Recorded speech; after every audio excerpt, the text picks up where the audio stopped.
Tisha de retour après quelques jours.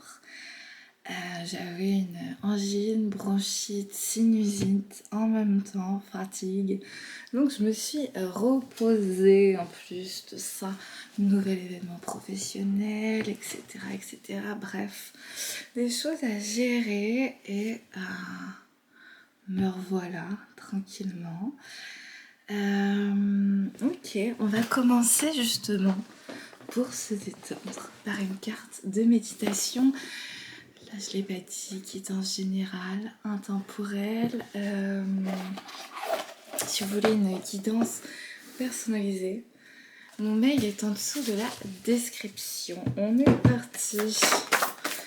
Ça m'avait un peu manqué de faire ces petites guidances. Ce sera celle-ci. Tara Verte est avec nous. Tara Verte. Chantez avec moi si vous voulez. Tala tu tala tureshawa. Tala tu tala tureshawa. Tala tu tala tureshawa. Tara tu tara tureshawa. Le blanc, le jaune et le bleu, couleurs, on voit bien? Yes. Couleurs qui symbolisent la pacification, l'augmentation et la destruction fusionnent pour révéler Tara Verte, rayonnante. La mer cosmique est toujours prête à venir vous secourir des 8 grandes peurs. Elle est la plus grande protectrice contre toute nuisance et toute malveillance. Tout comme un enfant est intrépide en présence de la mère divine, menez votre vie sans peur. Le monde matériel n'est qu'une illusion. Tara Verte est la protectrice suprême. Super. Hop. Allez, on va conserver son énergie avec nous et près de nous. Celui-là, ok, ouais. Réminiscence des vies antérieures. Souvent quand j'ai pris ce jeu, finalement il y a beaucoup de messages sur notre société actuelle qui s'en dégagent, donc on va voir un petit peu quelle est notre situation actuelle. Là on parle qu'on est en fin de cycle, donc qu'est-ce qu'on va travailler dans ce nouveau cycle sur nous-mêmes à travers là, le prisme de la société, le prisme des masques que l'on peut porter, de l'image de soi, du persona public comme du personnage privé, et pour arriver au fur et à mesure à notre être authentique, véritable, dénué de blessures, dénué en tout cas de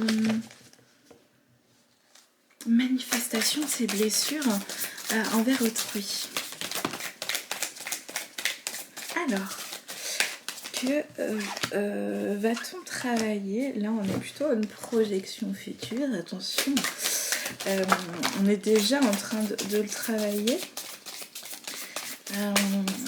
D'ouvrir des portes vers ces énergies-là. Et elle voulait venir wow, juste ces deux-là, et on prend la dernière, on est bon. Ok. Alors, on va prendre le message dans la globalité. Ensuite, avec ça, je vais vous faire entrer dans la guidance les années folles. Ok. La Grèce antique. Empoisonnement et intoxication. Ok. Mineurs exploitant du sol. roi et noblesse. Blessure de rejet. Ok. Chaman et guérisseur. Savant et enseignant. Suicide. Révolution industrielle. Pirates. Et Afrique subsaharienne. Ok. Si déjà je fais un message général avec ces énergies,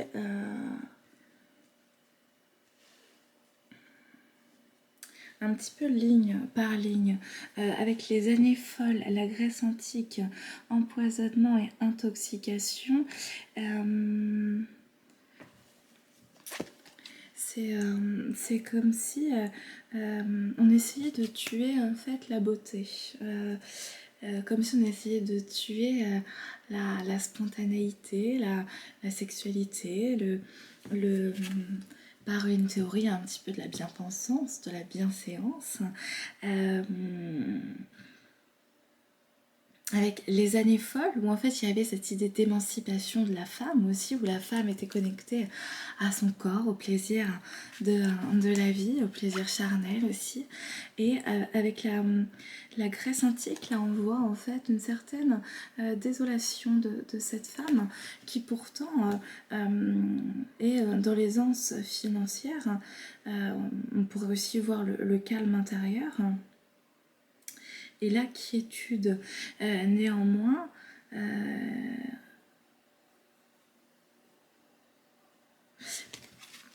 quand on plonge en fait dans ces trois cartes, on va faire ligne par ligne. Quand on plonge dans ces trois cartes, vous voyez en fait cette femme avec les années folles qui est en fait dans sa féminité, dans un peu à la Marilyn Monroe.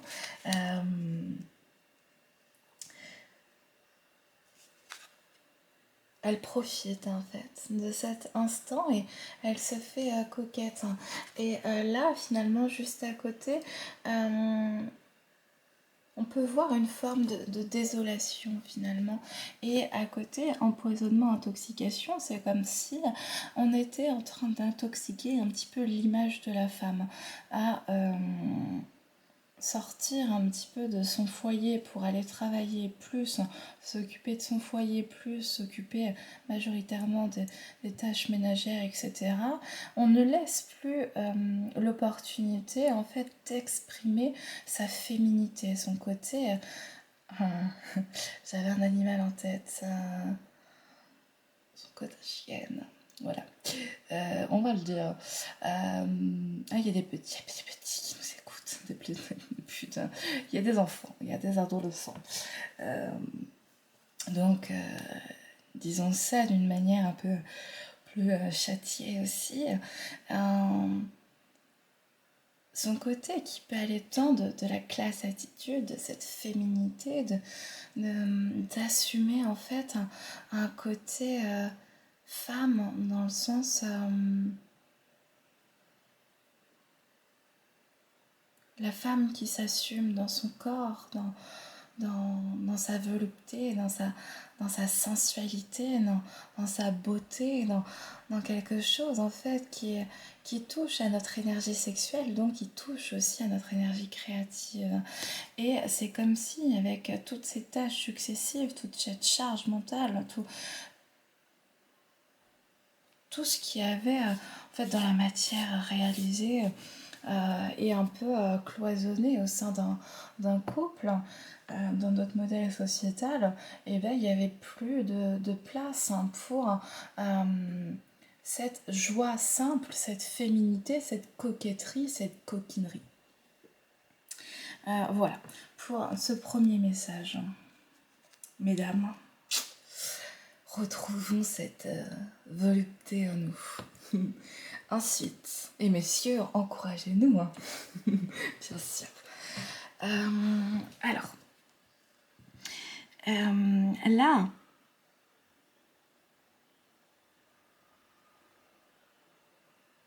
En fait, là, je vais reprendre l'exemple du Covid, où on a vu les boulots dits essentiels et le travail dit non essentiel. Finalement, on a vu que notre société est quand même à plus des trois quarts constituée de travail non essentiel. Et finalement, au niveau pécunier, ce sont ces travails non essentiels qui vont rapporter beaucoup plus d'argent. En sachant que dans notre société, en fait, l'argent est synonyme de pouvoir, est synonyme en fait de richesse, et avec cette position en fait de roi et noblesse, c'est par l'argent.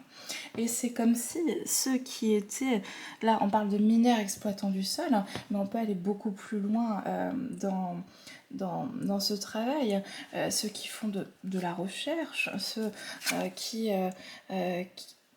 tous ceux qui étaient considérés comme travail essentiel, comme les infirmiers, les pompiers, les policiers, les professeurs et plein d'autres finalement métiers, en touchant à l'alimentaire aussi. On peut penser à tous ceux qui s'occupent des magasins d'alimentation, la poste pour le courrier, les voies de communication, etc. etc. Eh bien, c'est comme si, en fait, il y avait une forme de soumission. Là, on parle de blessure, de rejet, en fait, où il y avait vraiment cette sensation d'être snobé un petit peu par le pouvoir en place, par la politique commune de la France, d'être un petit peu les oubliés, alors qu'il y a des crises successives, surtout que c'est assez rare finalement pour les pompiers et les policiers. Bon, on peut penser à d'autres d'autres où la SNCF par exemple c'est chaque année, les profs c'est régulier, donc ça nous met pas la puce à l'oreille sur il y a l'habitude de râler, hein, on est en France. Néanmoins, quand on voit qu'il y a d'autres corps de métier qui sont en train, qui ont aussi eu leur moment de rébellion et leur moment en fait de manifestation d'un désaccord interne, et bah finalement là ça nous donne un indice prégnant d'un déséquilibre au niveau de certains métiers essentiels. Là, on voit par exemple que dans l'enseignement, il y a une crise pour avoir des professeurs parce que ce n'est pas un métier qui est valorisé, et contrairement à ce qu'on peut penser, ça demande une grande implication au niveau de la préparation de toutes ces réunions, etc. etc. Donc là, c'est plutôt un rejet par le système interne. Le rejet, c'est-à-dire de ne pas considérer... là, quand on reprend les paroles de notre président de la République actuelle, il y avait en fait une forme de condescendance et une forme de prise de pouvoir permettant en fait de faire en sorte que le peuple puisse se taire et de permettre en fait de rétablir une soi-disant paix sociale par soit une carotte assez légère devant le nez, soit par la force, tout simplement. Et en fait, il n'y a pas eu un gain de cause sur toutes ces professions. Et finalement, le Covid a été un des éléments qui a permis aussi de mettre un petit peu ça en lumière, sans pour autant qu'il y ait de réelles implications au niveau de notre organisation interne concernant ces métiers, en fait, où on a besoin de mettre la main à la pâte. En fait, les métiers où on est aussi employé, on peut penser par exemple là, le côté mécanicien, celui qui met la main un peu dans le cambouis, ou parce que ça n'existe plus en France, mineurs exploitant du sol ou... Peut-être que si d'ailleurs, et c'est pas quelque chose à laquelle moi-même j'ai des informations. Donc si ça existe aussi, bien sûr, déjà désolée de ne pas en connaître davantage, et surtout de se dire, on parle d'exploitation en fait. Donc bien sûr, c'est toutes les chaînes finalement où nous avons un lien hiérarchique ne permettant pas de faire ses propres horaires de travail, ne permettant pas d'avoir en fait une certaine participation au chiffre d'affaires en fonction de la qualité du travail, en fonction de l'implication, etc., etc. On voit bien un peu la représentation que ça peut se faire. Donc les oubliés un peu du système. Bien, on va continuer en fait sur les chamans et guérisseurs. Donc, moi je vais penser par exemple à Arnaud Rio, qui est en fait un des chamans, ou le chaman le plus connu en France finalement, où on a oublié en fait ce savoir. On a oublié en fait, ça a été remplacé il y a une centaine d'années par, pas une centaine d'années, peut-être un peu plusieurs centaines d'années, mais en tout cas c'est récent sur l'échelle de l'humanité, par la médecine traditionnelle que nous connaissons aujourd'hui, c'est-à-dire un symptôme, un médicament, de manière très simplifiée bien sûr, c'est-à-dire qu'on va rechercher à soigner un symptôme en particulier, un mot, sans prendre en compte l'intégralité de la personne, l'histoire de la personne et les différents mots, qu'ils soient moraux et physiques, de la personne consultante. Et c'est comme si, avec le côté chaman et guérisseur, ils avaient directement en fait un savoir ancestral, là plutôt basé en fait sur par exemple la théorie taoïste de la médecine chinoise, qui date de plusieurs milliers d'années, basée sur plutôt le magnétisme, ou encore l'hindouisme avec les chakras, là où on en entend de plus en plus parler, il y a un mouvement en fait qui est en train d'éclore pour commencer à reprendre contact avec les médecines naturelles, avec les bienfaits de la nature, puisqu'en fait à une époque ancienne où nous avons oublié, tout était dans la nature. On cultivait aussi nos propres jardins, et il y avait soit les sorcières, les chamans, les guérisseurs, les druides, qui pouvaient aussi être le médecin du village, et enseigner en fait aux autres individus une façon de vivre, une façon de se penser, une façon de communiquer, une façon d'être finalement, être des exemples pour pouvoir en fait guider le peuple vers une guérison plus naturelle en fait. Et ça, on le retrouve dans des pays, on peut penser à l'Amérique du Sud, qui ont l'Inde, voilà, qui ont conservé leur tradition en fait de génération en génération. Là elle a un tambour au niveau du peuple du Pérou, il y a en fait des traditions très strictes sur l'utilisation du tambour. Nous en France c'est comme si le tambour était un petit peu désacralisé, où on pouvait en fait jouer du tambour pour toute situation. Là-bas il y a vraiment un rituel, il y a toute une coutume en fait qui permet d'accéder à un état de transe, un état de guérison, et de pouvoir aussi faire des passages entre la, le, la vie d'enfant, d'adolescent et d'adulte, faire ces transitions. Et en fait, avec l'industrialisation, avec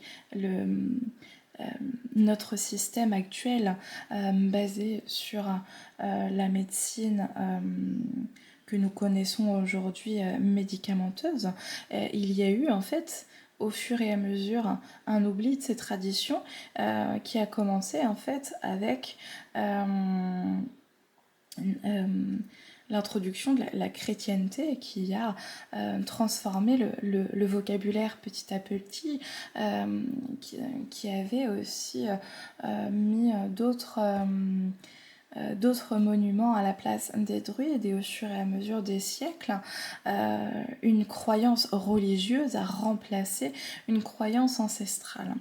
Et maintenant, à partir de 1905, et la loi sur la laïcité de l'État et de l'Église, il y a eu en fait un recul de la foi et la laïcité, donc c'est-à-dire une notion vide, d'avoir le choix de croire ou de ne pas croire, et avec une certaine neutralité de l'État sur les questions religieuses, eh bien ça a créé en fait aussi un vide de sens dans notre vie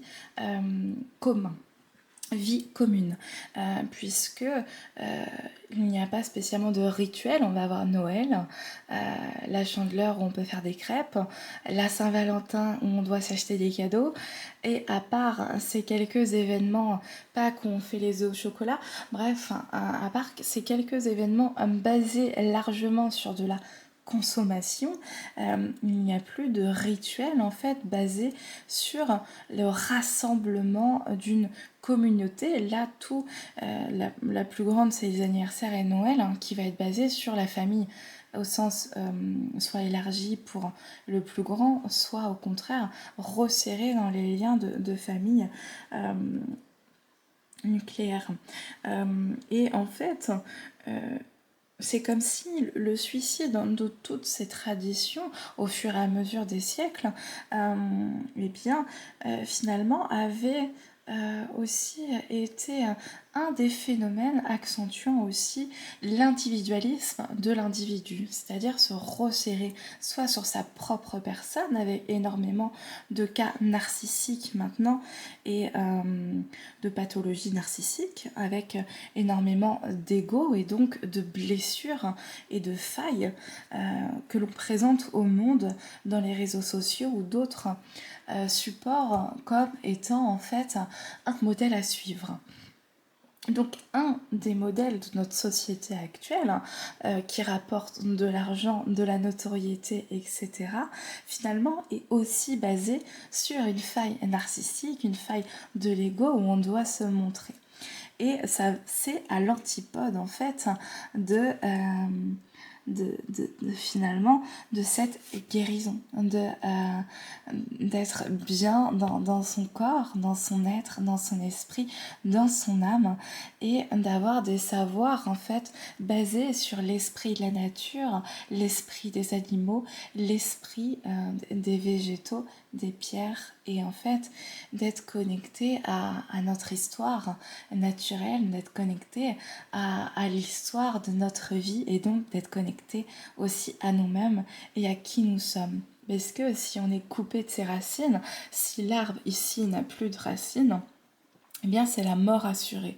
Et de nous couper de notre histoire, et de nous couper en fait au fur et à mesure, ça s'est pas fait en un jour, mais c'est comme si là on arrivait à une accélération de cette forme en fait d'abus peut-être en général sur la nature, sur la surconsommation, sur l'exploitation des hommes et des femmes. Et finalement, il y a actuellement un mouvement qui est en quête de sens, qui a été commencé finalement avec Freud au XXe siècle, le père de la psychologie. Il y en a eu d'autres avant lui, bien sûr, qui ont fait des recherches. Et ensuite, ça a été continué par Jung avec d'autres approches, et maintenant il y a foison en fait à pléthore de théories, et limite c'est devenu aussi un marché, et on se noie un petit peu dans toute cette information parce que finalement beaucoup de notions sont intellectualisées et donc casifiées. Euh, et là, c'est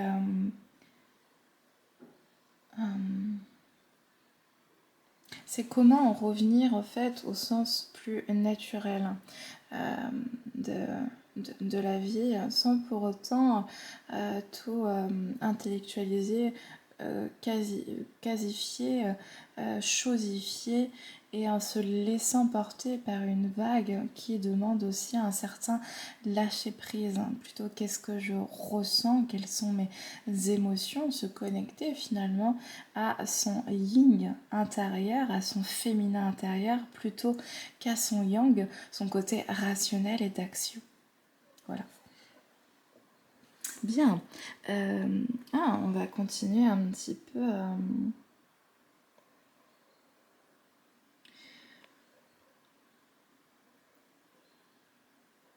Et là, c'est comme si, en fait, la révolution industrielle, en fait, contaminait absolument tout le monde entier, en fait.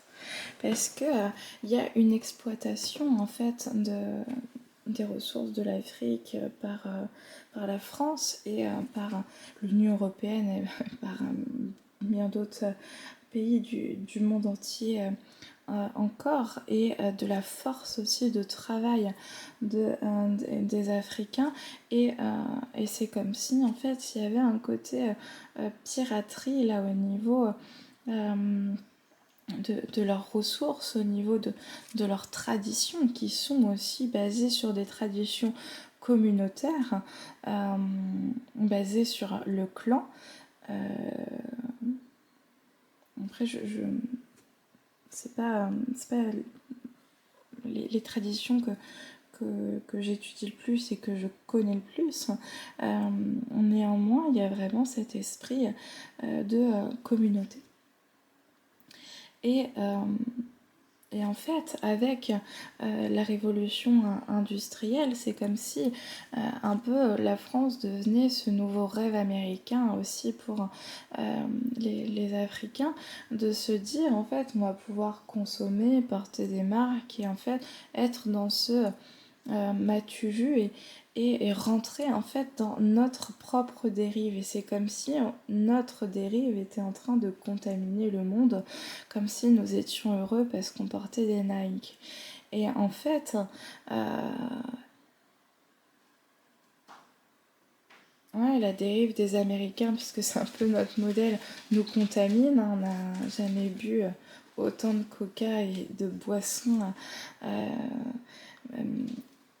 modifiées qu'à l'heure actuelle, et il y a eu des expérimentations faites. Le sucre est finalement une drogue beaucoup plus puissante que la cocaïne, donc finalement on nous vend de la drogue beaucoup plus puissante à nos supermarchés que les dealers peuvent le faire. Bien sûr, et en fait tout ça nous amène à 4 dérives de notre société. 4 est le chiffre de la stabilité. Donc on commence par enlever en fait aux femmes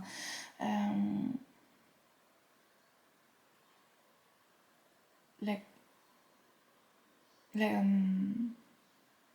capacité d'être libre, d'être femme, d'être qui elles sont dans toute leur volupté. leur sagesse en les mettant au front et plutôt dans leur énergie yang, déconnecter de leur ressenti, de leur énergie yin, parce que pour ça, il faut aussi en fait avoir le temps de réceptionner.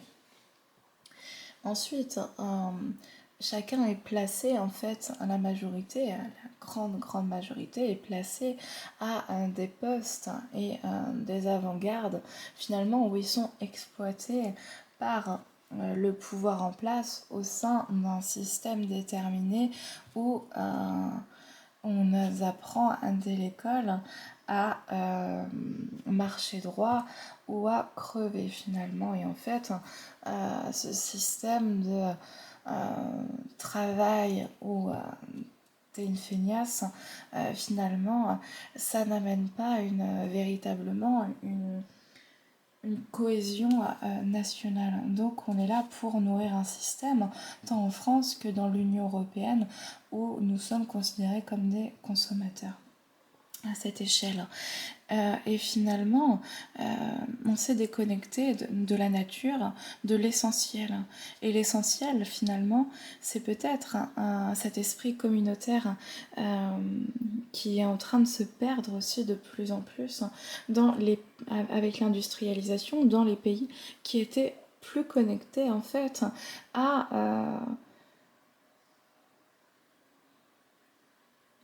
une joie simple de vivre. Et en fait, au lieu d'avoir pris pour modèle cette joie simple de sourire, d'être heureux, d'être gai, parce qu'il fait beau, parce qu'il y a un papillon, peu importe en fait, il y a 1 million de raisons d'être gai par jour, et tout autant d'être malheureux. Donc c'est qu'est-ce qu'on a envie de regarder et là, c'est comme si au fur et à mesure, on leur volait aussi un petit peu ça en leur offrant finalement un monde vide de sens, parce qu'en France il y a énormément de personnes sous antidépresseurs, beaucoup de personnes qui remplissent les hôpitaux psychiatriques et plein en fait de déséquilibre, beaucoup de drogue, d'alcoolisme, de tabagisme, en fait tous ces signes qui nous paraissent peut-être naturels et normaux et qui finalement dénotent du point de vue d'une société d'un certain mal-être de vivre, puisque dans d'autres pays ce n'est pas le cas. Et dans d'autres pays de l'Union européenne par exemple, on peut penser à nos voisins du Nord, en Norvège, en Finlande, et bien il n'y a pas toutes ces problématiques, avec une vie beaucoup plus simple finalement de la part aussi de nos dirigeants. Et ce qu'on voit en fait au milieu, ce qui est intéressant, c'est peut-être de voir cette confrontation entre roi et noblesse et finalement savant enseignant, où de plus en plus il y a d'autres voix qui s'élèvent, d'autres modèles, d'autres propositions en fait qui sont en train de s'élever pour se demander et remettre en question en fait les lignes établies et la société actuelle dans laquelle nous vivons, qui est en fait basée sur des théories conceptuelles fabriquées par l'homme. Donc ça veut dire aussi des théories conceptuelles qui peuvent être modifiées, évoluer et qui peuvent prendre en compte beaucoup plus l'humain, la nature et les lois naturelles et plein d'autres choses encore pour arriver à une cohésion nationale, à une vision commune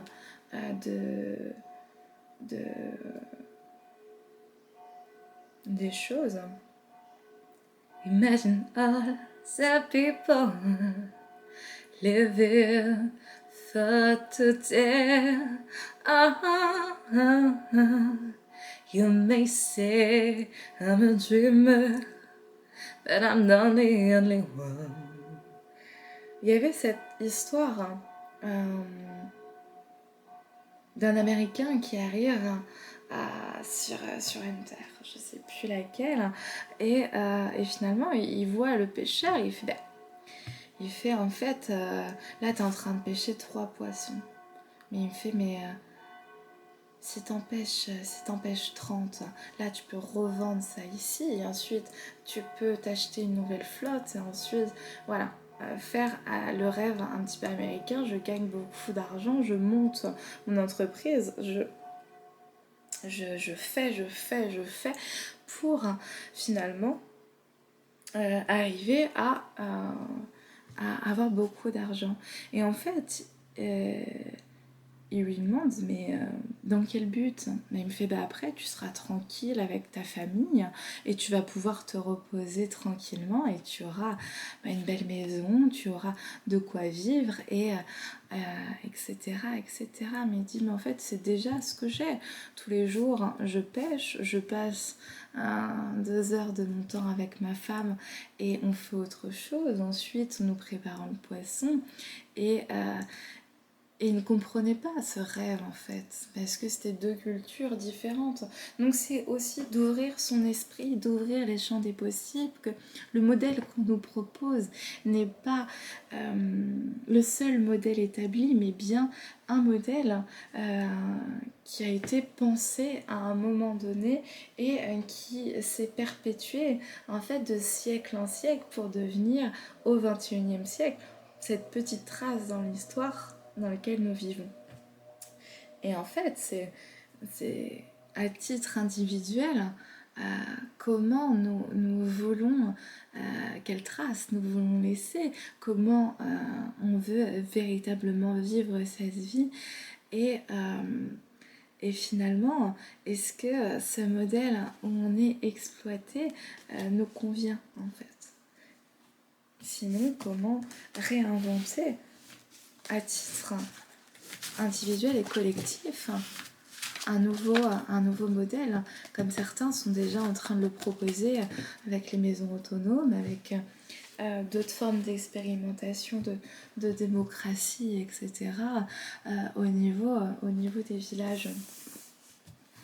Donc là, oui, c'est véritablement peut-être le cycle qui s'ouvre. Comment réaliser cette transition pour être au plus près de ce qui vibre en nous dans le mode de vie que l'on a envie de vivre. Donc finalement, c'est une préparation intense. Parce que ça peut bouleverser de changer les codes. Pour certains, quand ils reviennent à une vie sauvage, ils fabriquent leur maison avec des espaces naturels. J'avais vu un reportage là où des personnes se mettent dans des terrains non constructibles, c'est-à-dire qu'ils se mettent en inégalité au niveau de notre état interne, notre état de droit. Eh bien, il y a de plus en plus de démarches à titre individuel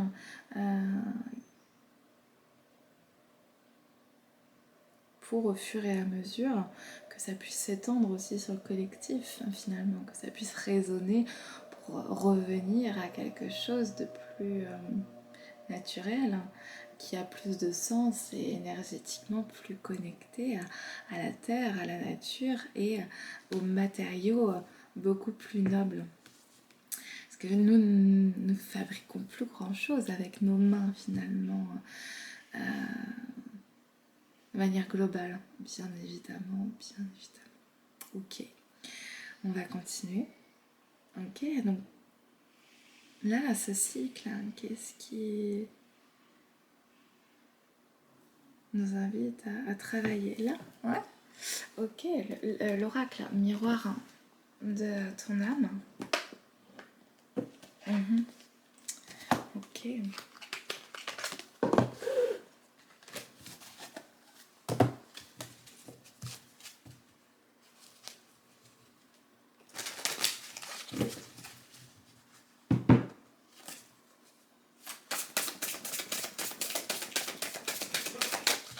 Alors, qu'est-ce que ce nouveau cycle finalement nous invite à travailler, à conscientiser,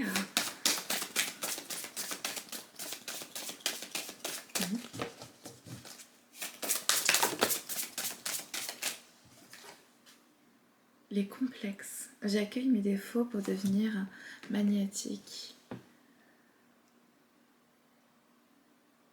Ouais, c'est aussi le mal un petit peu du 21e siècle. Ça devait exister au 20e siècle, mais avant, c'était pas totalement prégnant, où on pouvait pas comparer aussi avec les réseaux sociaux la taille de notre voisine. Ça perd au sein et, euh, et, euh, et de ne voir finalement qu'une image de la vie de la personne, sans voir en fait qu'elle aussi elle a des défauts, elle peut s'effondrer, elle peut tomber malade, elle peut perdre pied à des moments, et c'est pas spécialement ce qu'elle montre, non pas spécifiquement pour le cacher, mais bien pour protéger en fait aussi son jardin secret, son intimité, où elle partage cela qu'avec des personnes proches, et elle peut arborer, quand je dis elle, c'est il, hein, c'est peu importe, c'est la personne.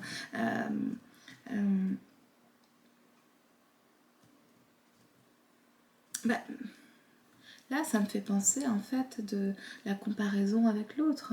On ne sait pas en fait les combats intérieurs qui doivent être menés, on ne sait pas les embûches avant d'arriver vers, vers une destination, les sacrifices qu'il a fallu faire. En fait, on ne connaît pas la vie véritablement de nos voisins, puisque finalement nous n'avons la plupart du temps que des conversations qui restent en surface.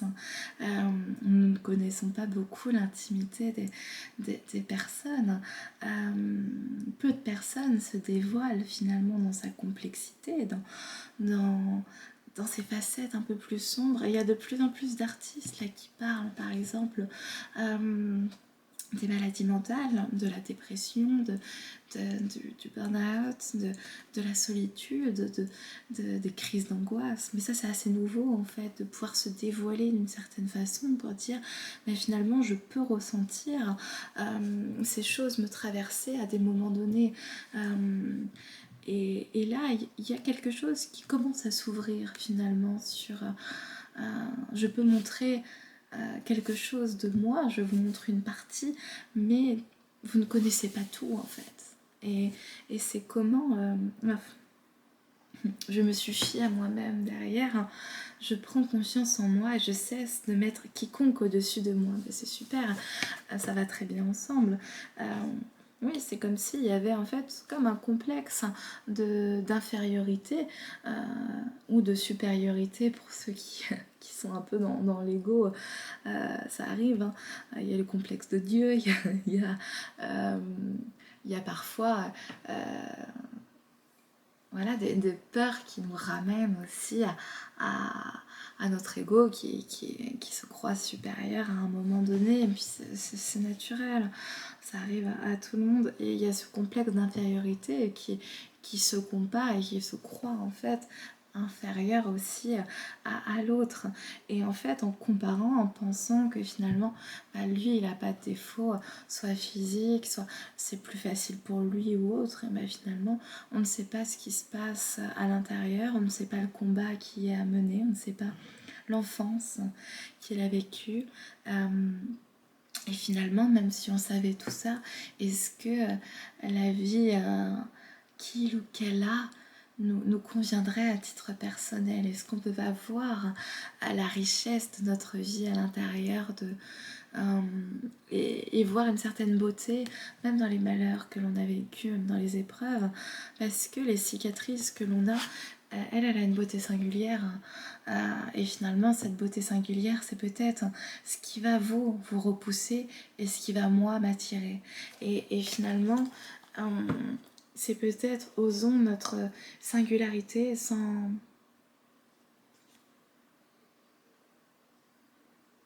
prendre en compte en fait du qu'en dira-t-on, de...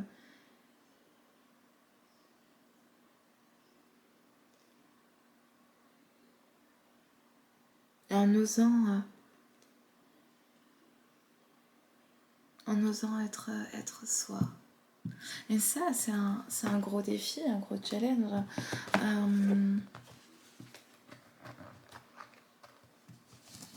Comment oser être soi dans une société où finalement ce qui est arboré est largement superficiel, quand on a envie de montrer plus de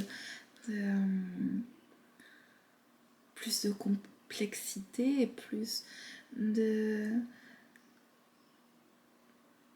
sujets aussi qui peuvent ne pas rentrer dans les clous.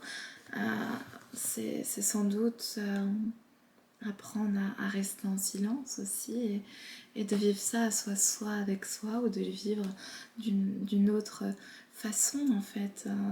Comment matérialiser aussi notre propre complexité quand on ne peut pas totalement partager au monde l'endroit où on est,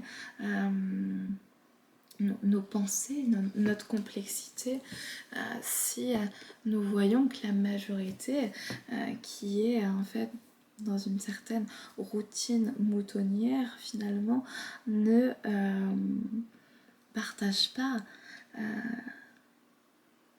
nos aspirations. Si vous vous sentez différent, c'est peut-être que vous avez quelque chose de différent aussi à mener dans ce monde, dans cette barque. Et c'est la théorie des petits pas. Comment je fais des petits pas vers moi et comment je peux faire des petits pas vers l'autre, vers une matérialisation, vers quelque chose qui me tient à cœur. On continue ? Ok. Alors on est à combien de temps là ? 46 minutes. Ok. 46 minutes. Alors. Rien là.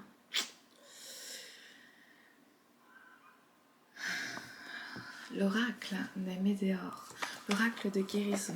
Donc là finalement, si on fait un petit résumé dans la première partie, c'était plutôt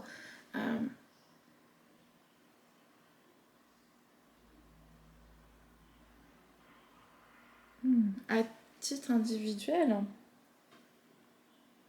comment remettre en cause le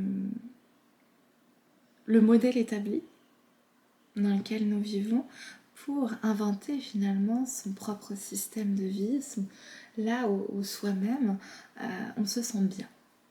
Donc, comment reprendre cette liberté individuelle d'être à tous les niveaux. Et finalement, le deuxième résume ce que je viens de dire sur l'être. Voilà, donc on va voir en fait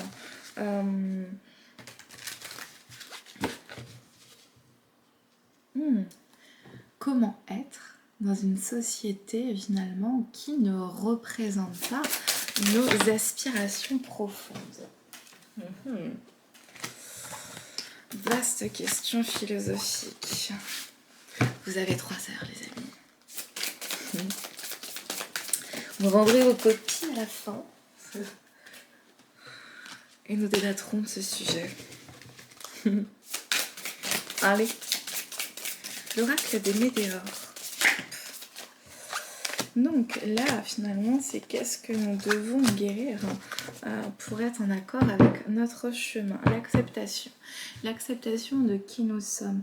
Si nous représentons finalement une minorité, quelle qu'elle soit, une minorité de pensée, une minorité d'être, une minorité au niveau de la couleur, au niveau des handicaps, au niveau de n'importe quelle particularité interne, c'est de commencer à accepter un peu plus chaque jour qui l'on est en fait dans toutes ces failles, dans toute notre vulnérabilité.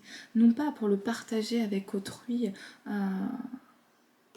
de toute notre vie si on n'a pas envie, mais au moins pour être en accord de soi avec soi sur sur nos propres limites, nos propres aspirations et tendre dans l'ombre finalement qui est dur à accepter, mais aussi dans nos parts de lumière, dans notre part d'être merveilleux que l'on est. Parce que si on est la pire des pourritures, on est aussi le plus grand des sages, le plus généreux. Si on est aussi le plus altruiste, et ben on est aussi le plus égoïste.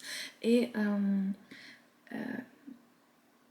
en fait, nous sommes un peu les facettes,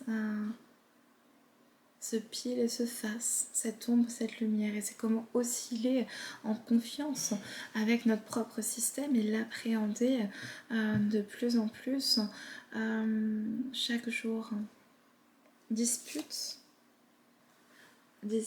réharmonisation générale, bonheur total, paix intérieure. On va prendre déjà ces 4 messages. C'est comme si, en fait, en reprenant l'acceptation, soit les disputes, c'est avec une personne extérieure, bien sûr, mais en fait, la plupart du temps, si on se dispute avec une personne extérieure, c'est qu'à l'intérieur, quelque chose n'est pas 100% réglé en nous. Si nous avons beaucoup de colère, c'est que finalement, cette colère, même si elle est retournée sur l'autre, elle est d'abord... nous faisons d'abord du mal à nous-mêmes. Et en fait, c'est en acceptant qui on est, notre propre système, c'est là où en fait on peut retrouver une paix intérieure, une harmonie sur qui nous sommes. Donc c'est-à-dire réharmonisation générale, embrasser en fait au niveau de nos intuitions, notre troisième œil, notre côté yin. Alors embrasser aussi nos émotions, là on la voit plonger dans l'eau telle une petite sirène, donc c'est-à-dire être connecté en fait à notre sagesse interne. Si notre corps aussi, ben là c'est plutôt sur le corps finalement, a quelque chose à nous dire, c'est à l'écoute du corps. Donc c'est être dans tous nos éléments en fait. Lâcher prise, là c'est plutôt au niveau du coronal. Voilà, et on parle d'une date, une datation de janvier où finalement il y aura véritablement un switch énergétique pour... là c'est comme si le chemin était en train de se faire, une transition en fait entre une certaine dispute, donc c'est-à-dire un certain rejet intérieur, un abandon intérieur, des trahisons envers nous-mêmes, des injustices que l'on peut se produire et qu'au fur et à mesure, il y avait une réharmonisation générale de qui nous sommes en fait, comme si on prenait en compte au fur et à mesure de l'entièreté de notre être, de l'entièreté de ce que nous vibrons en accueillant absolument tous les éléments en nous.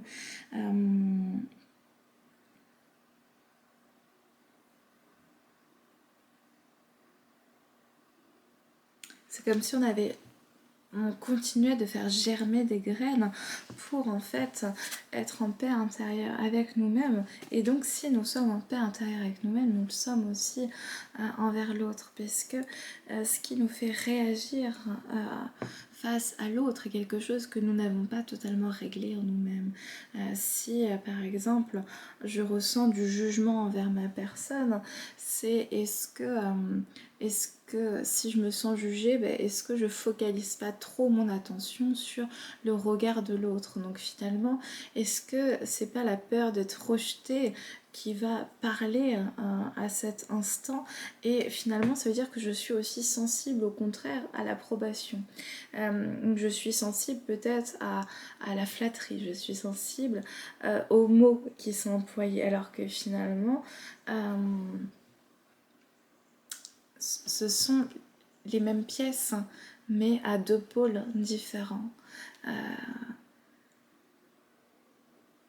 Et ça, il y a plein d'autres exemples. Si à un moment je me mets en colère pour une situation, ça parle de quoi en moi?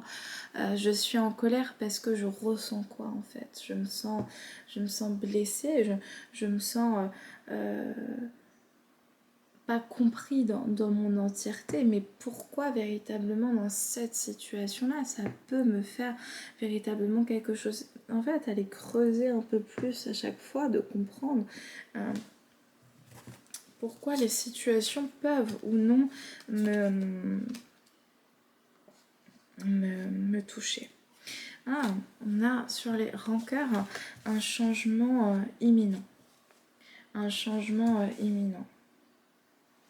Ouais.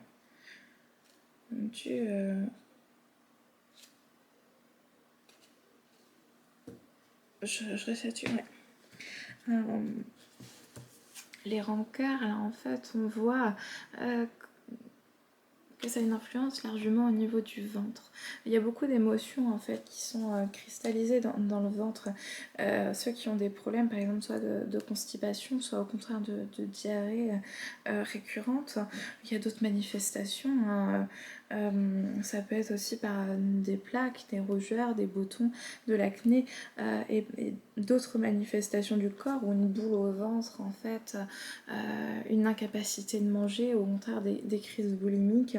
Le ventre est un peu considéré comme le deuxième cerveau, finalement plus un cerveau émotionnel. Et finalement, quand on se dit qu'on a envie de remplir notre ventre à l'extérieur, c'est qu'est-ce qui n'est pas totalement nourri à l'intérieur.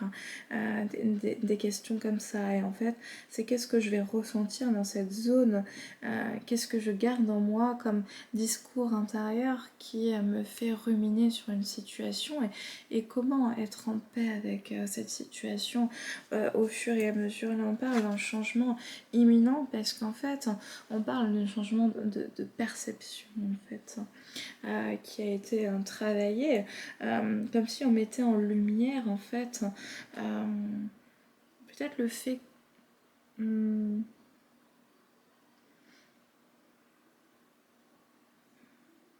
qu'il était inutile en fait de garder ces énergies cristallisées dans notre corps, dans notre être, dans nos émotions, et qu'au contraire, on pouvait aussi les exprimer, les faire circuler.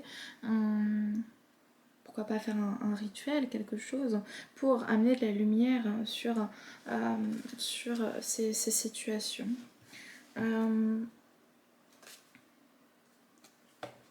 Travail, entreprise, il y a une rupture.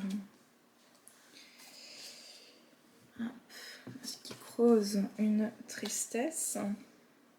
Et cette tristesse amène un lien de transformation. Hop, donc ça veut dire que ça, c'est un troisième message. Tout à fait, dodo. Hop, là, hop, j'aime bien. Voilà, transformation, désintérêt, oubli. On est bon? Ok. Alors, ce deuxième message finalement.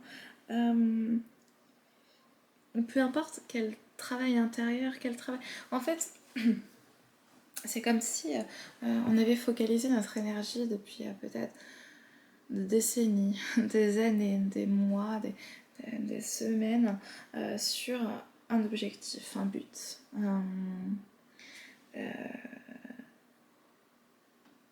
Et qu'en fait, ça peut être dans le domaine du travail, dans le domaine amoureux, dans le domaine là où vraiment il y a une focalisation active et vraiment quelque chose qui nous tient véritablement à cœur. Et une entreprise dans laquelle on met de l'énergie, de l'enthousiasme, nos forces vitales en fait. Et bien c'est comme si il y avait une fracture, une rupture, quelque chose qui nous a amené à voir nos propres fausses croyances, nos propres incertitudes, nos propres doutes, nos propres limites face à cette entreprise, face à ce qui nous tenait véritablement à cœur, ce qui a créé en nous en fait une brèche intérieure, remuer en fait notre tristesse, donc remuer aussi notre énergie, ce qui a permis en fait une transformation pour aller en fait vers un désintérêt, oubli de la situation en fait qui n'a pas fonctionné et créer en fait une nouvelle réalité, créer un nouvel objectif, créer quelque chose de nouveau, soit en lien avec l'entreprise antérieure, soit au contraire dans une toute autre perspective en fait, quelque chose de nouveau. Je crois qu'il n'y a plus de batterie. Je finis ma phrase et je vais changer.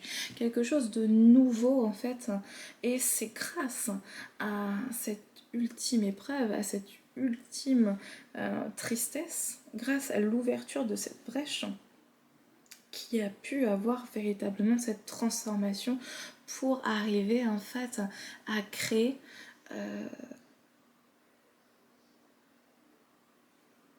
ce qu'on est censé manifester sur cette terre. Voilà. Je vais tout de suite changer la batterie. À tout de suite. Les petits chats, voilà.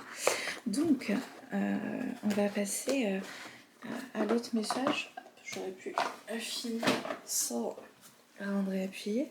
Nous avons, voilà, une suite logique, hop, avec finalement, hop, on va mettre ça là et ça là.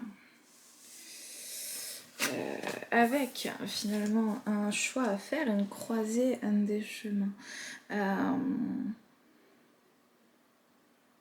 Avec la nouvelle perspective que j'ai en fait grâce aux épreuves, grâce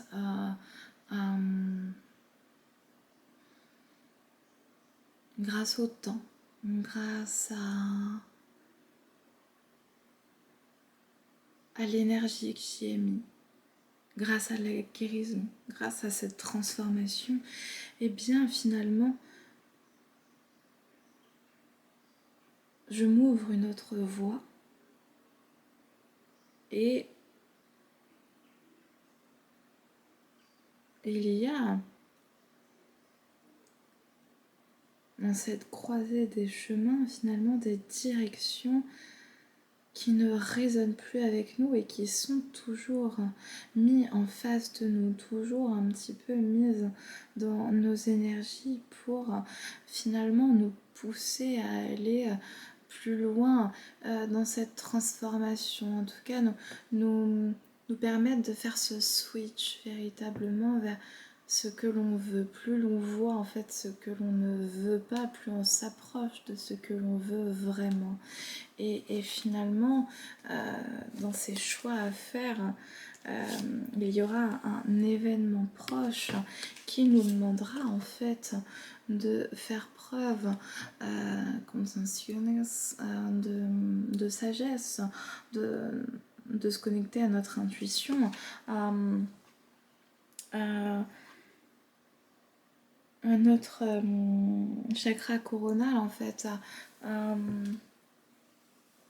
Est-ce que ça vibre avec moi? Qu'est-ce que je ressens au niveau émotionnel? En fait, à se connecter plutôt à nos ressentis, à notre côté yin. Et en fait, on nous annonce une réussite sur le choix à faire. Et ce choix, il peut être douloureux, en fait. Et continuer à nous apporter cette tristesse pour continuer à apporter cette transformation, ce switch énergétique. Et on peut en savoir un peu plus sur les choix à faire. Ok, qu'est-ce que finalement ça va toucher chez nous de faire ce choix et qu'est-ce que ça va nous apporter aussi. On va regarder choix à faire ici en énergie.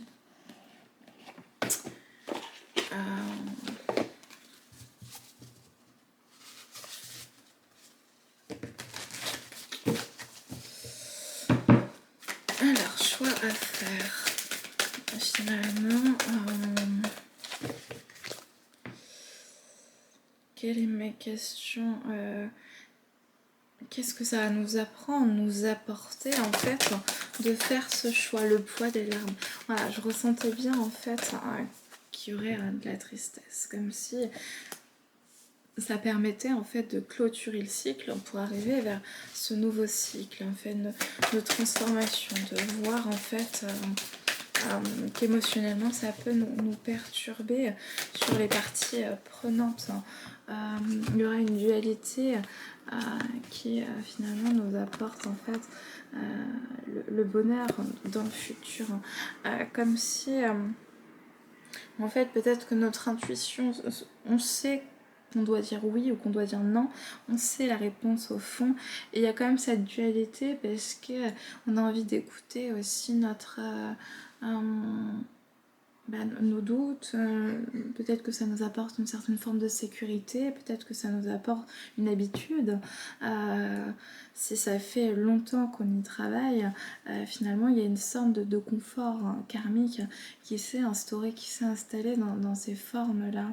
Donc ça nous crée en fait une forme de dualité entre l'ombre et la lumière, entre l'obscurité et la nuit et le jour, finalement, pour nous dire est-ce que je reste dans quelque chose qui est connu, ou au contraire est-ce que je retourne vers quelque chose que je connais et qui m'apporte finalement de la souffrance, ou au contraire est-ce que je vais vers le bonheur. Donc cette forme de dualité, est-ce que je répète en fait ce que je connais déjà, ou au contraire est-ce que je prends le risque d'être heureux quitte à se réinventer, à vivre si c'est une relation amoureuse quelque temps seule, se séparer, si c'est une relation professionnelle de pouvoir trouver un nouveau travail, un nouveau projet, faire des heures supplémentaires pour son projet personnel, peu importe quel choix. Si c'est pour être dans une énergie de guérison, c'est comment j'investis, par quel bout je commence à me positionner en fait. Et ouais, cette forme de dualité finalement, est-ce que je choisis de rester à la même place dans le connu, et si c'est le cas, je sais ce qui va advenir finalement puisque je refais la même chose, ou au contraire est-ce que je prends le risque d'être heureux. Et finalement il y a l'énergie du pardon, donc se pardonner à soi-même et aux autres, pour en fait le mal qu'on a pu se faire aussi, pour les brèches qui ont été ouvertes et les choix qu'on a pu faire qui n'étaient pas en fait en adéquation avec notre être véritable, mais quand on ne connaît pas véritablement qui l'on est, on se laisse aussi définir par un autre.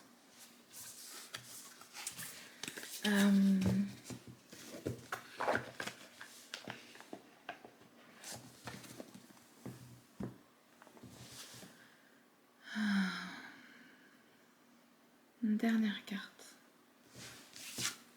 Ok. Je les prends là. Ok. Mais j'avais pas mis cela. Oh. Yes. Allez. Quand il n'y en a plus, il y en a encore des jeux. Vous avez un message.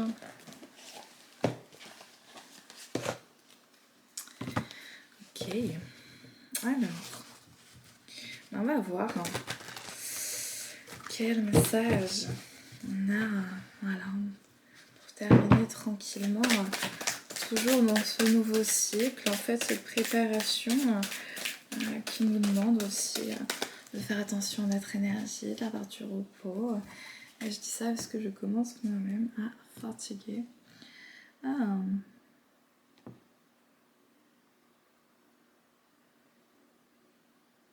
Je vais regarder après. Ok, bah je vous montre. Je vous laisse attendez, 3:50. Est-ce qu'on voit bien? Moi comme ça. Je regarde vite fait là-dedans. Même si j'ai mon propre...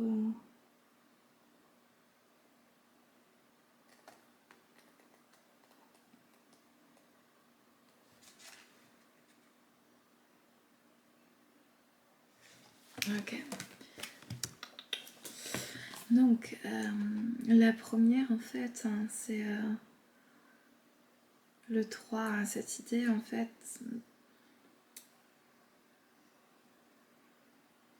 que malgré en fait l'instabilité des situations, malgré les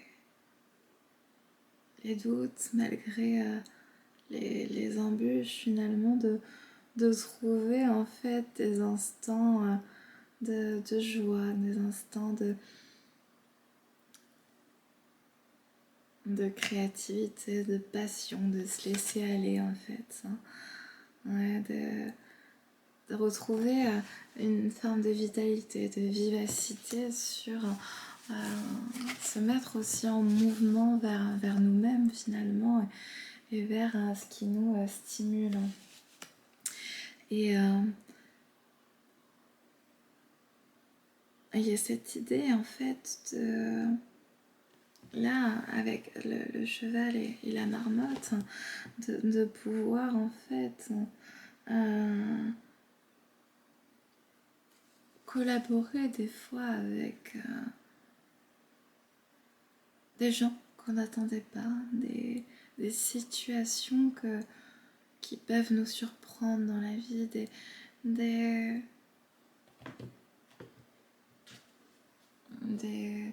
Et je dis ça, il y a mon chat qui arrive, c'est marrant. Mes pattes ont des fesses dans le nez. Et finalement, de voir que cette collaboration est peut-être le meilleur endroit où vous pouviez apprendre. Malgré l'apparente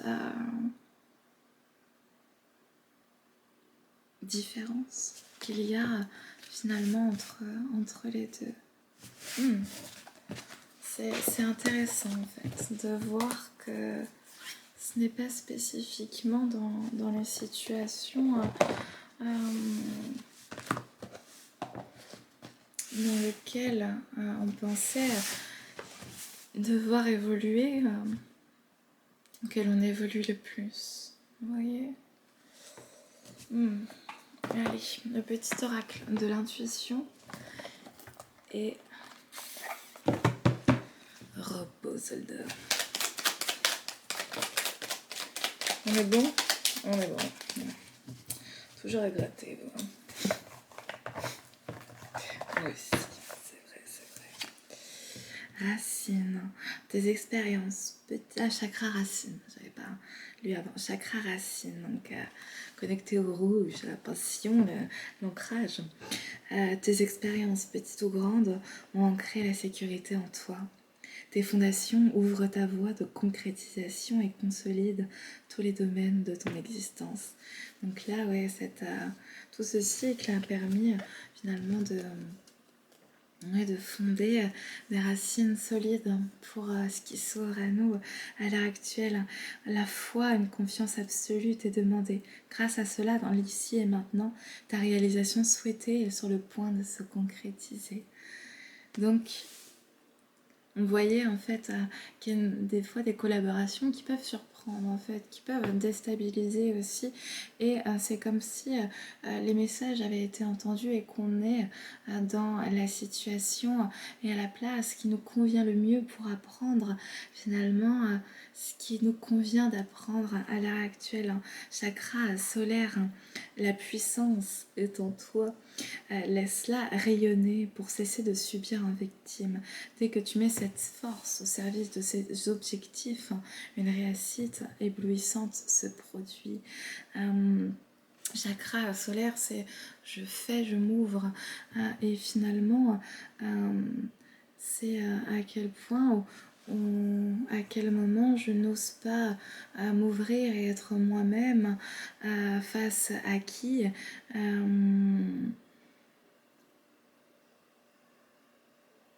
et en fait, ça veut dire que je me mets aussi dans une position peut-être d'infériorité, comme on a vu tout à l'heure, face à l'autre et dans une position victimaire. Donc, je peux me faire aussi victimiser. Bien sûr. Permission, parce que ça veut dire que je laisse un espace en moi, en fait, qui accueille ça de manière inconsciente. permission, action. Petite ou très grande, tes actions positives sont des percées dans la réalité physique. Elles montrent à l'univers ton engagement pour recevoir le meilleur. La théorie des petits pas, ouais. Continue de faire des petits pas chaque jour vers la réalisation de là où votre chemin, notre chemin nous mène. Signe, l'univers cherche ton attention pour te guider sur la bonne voie. Tiens compte des synchronicités qui t'interpellent. Ce sont tes accès de réalisation. Les signes peuvent être divers et variés et parfois peuvent être assez cocasses. Il peut y avoir des titres de chansons, des titres d'articles, des heures miroirs, un mal-être quelque part, une chute. Quand on va dire, quand on n'est pas aligné, c'est plutôt des choses où on va se faire un peu de mal, où on va dévier un peu notre chemin, et au contraire, quand on est aligné, c'est plutôt des signes qui nous ramènent vers cette continuité d'expansion.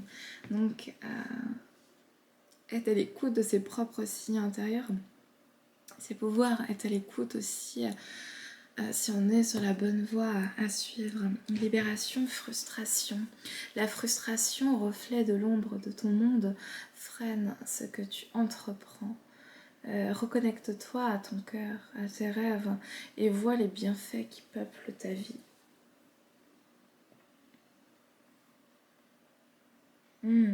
C'est comme si effectivement il y avait cette libération en fait qui était en train de se faire pour finalement se reconnecter à une énergie un peu plus joyeuse. On voit les ballons là, à se reconnecter aussi à nos rêves d'enfants et qui nous voulions être, ce que nous voulions incarner quand on était enfant, même si on l'a oublié.